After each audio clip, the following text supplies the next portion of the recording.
My name is Michelle Giz. My name is William. And this is our home, our Sprinter van home. I mean, we're still building it out a little bit, but yeah, this is basically where we are going to be traveling and living for the next couple of months. I don't know how long. Years. How long does it take to drive to Panama? Should probably figure that out. This is the Sprinter 144 wheelbase, and it's a 1-ton with a dually. One of my favorite things, inspired by Pinterest of course, is our sink and our faucet. It basically works really nice for washing dishes, but also pulls out so you can kind of take a shower out there. Wash some sand off your feet. We have a little water pump in here that is tiny compared to what most people I've seen on YouTube have. It's I think it costed like 30 CAD, so it's pretty cheap compared to most of it, and it works, so that is great. One of my other favorite things, and I don't know why everyone says that they don't really use it, because I use our Port-A-Potty like all day, every day. I drink a lot of water, so it comes in really handy while driving. And here we have our solar system that we use basically for charging our phones and laptops and stuff like that. And I guess interesting about that is that it is actually like a power box for boosting cars, and it costed like 180 Canadian dollars instead of having like the big Yetis or the Kodiak, which is like 3-4 times as much. So we saved a lot of money by using this. It looks a little ghetto, but it works, so we're happy. We have a 100-watt solar panel up top, and we basically just use the plugs over there to charge and yeah, do everything that we would normally do. Here we have our stove. We have a very simple Coleman stove, NutriBullet, some pan spots, a bin, and then we have the Coleman and ice cooler, which I do not recommend. We got it because we wanted to start camping before we actually had our solar in, but it's a pain in the ass to take all the water out and clean it, and we're gonna replace it with a 12 volt. Hopefully today, if we have time.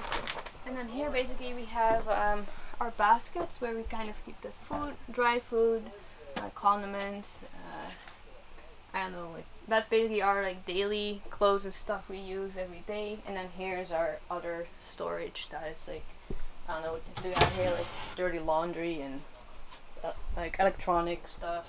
Same here is basically my shoe collection, my bags, gym bag. We actually shower in the gym, so that's kind of an important thing. So most of our toiletries are also in there. And in the back we have our foamy for the mattress and blankets and stuff like that, basically. And yeah, we have a skylight we're very, very happy with because we don't have windows. And that really gives us the extra light for at night, or just to like feel that you're not claustrophobic, locked in a small space. It just really opens it up because we're either sitting here or we're laying here and then just looking through the window, and it feels like a painting every day. So it's really nice. And of course the mirror, my favorite thing here, because I needed a really big mirror for selfies and stuff like that. You don't need, but yeah, that's really one of my favorite features. So yeah, the bed, we just made this today, but the that's the table, and then this just pops out of the floor, and then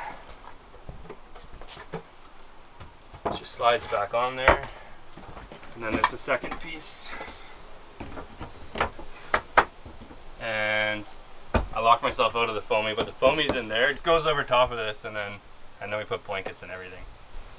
We still have to cut the like pieces for the seats on the foamy, and then it'll just all fit together like a puzzle. We insulated it with foam insulation, and then spray foamed all the cracks, and then we did what else we do? We put cork over top of like wrapped it with cork across the entire thing, and that keeps the sound out. Yeah, soundproofing was very important, yeah. So you can kind of feel comfortable and, you know, not have to like whisper at night and stuff like that. It's very, yeah. Oh yeah, like we can hear things coming in, but nothing goes out of here. So that's really nice. A lot of people, they don't just buy a regular camper van. They want something like this because they're able to park in urban areas without being known that they're camping and sleeping there. Was that a concern for you? Definitely, oh, yeah. Definitely. that's why we went with like a Sprinter, like a cargo van, instead of just buying a cheap older camper van to renovate. Just because this allows us to park anywhere without having to pay anything. So like basically it costs more initially to buy the van, but then you save a lot on like what's it called, like parking and campgrounds and stuff like that. So it just adds up, and I feel like it's kind of like a waste to be spending so much money to park on free land. So I like this better, just be parking in regular streets. Yeah, that's why we didn't get the windows or anything, because we wanted it just to look like an old work van, and it's all dirty outside and everything. We keep it like that. And then yeah, so that's why the skylight is so important, because otherwise it would just be so black back here. But it lets in a lot of light, so it's really nice. And I mean, obviously when the LEDs will be in, that will also help a lot with light. But like for now, this actually has been enough. And then we have some like those little candle thingies that we have on batteries. So it also kind of helps at night to have a little bit extra light. What was your inspiration to get into van life? Travel, I think. At least for me, it was to travel with my home instead of like we travel full time. But sometimes like it gets very tiring, repacking and unpacking, and that is something that makes you miss home, I guess. And now we just have our home wherever we go, and we get to travel, and we can drive all the way to Panama and see all these amazing countries and cultures and beaches and everything, but then bring our home. And and we were inspired by YouTube and Pinterest, and probably your YouTube and like Dylan Magister and like who's some other people we watched. 40 Hours of Freedom. Yeah, we watched a couple of accounts just to kind of see that this is possible, and how it's like you can still kind of have a house feeling, because that was really important for us to make this feel like a home instead of living from your car. I feel like that would just kind of get old after a while. So this really feels like a mini home, and I mean this is like I think half the size of our bathroom in Amsterdam, basically in space. So it's crazy, but it feels really spacious when you are in here, and I love it. Half the size of the bathroom in our old bathroom, but what do we save in rent? Like, we paid for the whole build with like 2 months, less than 2 months rent, a month and a half of rent we used to pay in Amsterdam. Yeah. So that is crazy. Yeah. I mean, this build was pretty cheap compared to like the other budgets we've seen, but that's probably because we saved on a couple of like the solar and the expensive fridge and the countertops and stuff like that. It really saved a lot of money for us. Like we have e-commerce websites, and because we travel, we can't really hold stock or inventory. So what we do, we basically use a dropshipping model where we kind of like are the middleman, the intermediary, and we basically sell directly from the supplier to the customer. So we do all the marketing and the selling. And that's basically how we make e-commerce work without having inventory and warehouses and stuff like that. So that's what we've been doing for the last year and a half. Basically, since we met, we started it, and the second day we met or something. Yeah, the second day we met, we started a website together, and then we just, I don't know, it wasn't intended to be together, but we just ended up working on it, and then we were traveling in Thailand at the time, and it just happened to take off and work, so we just kept on doing it, and it's been paying for our lifestyle. Yeah, it's been paying for our traveling ever since then. So, but yeah, it's like working remotely. I would say either do something online business, freelancing. There's so much online freelancing, and like websites like Upwork, like almost every field, like whether it's design or coding or language, whatever your talent or your skill is, almost everything you can find a way to do it online.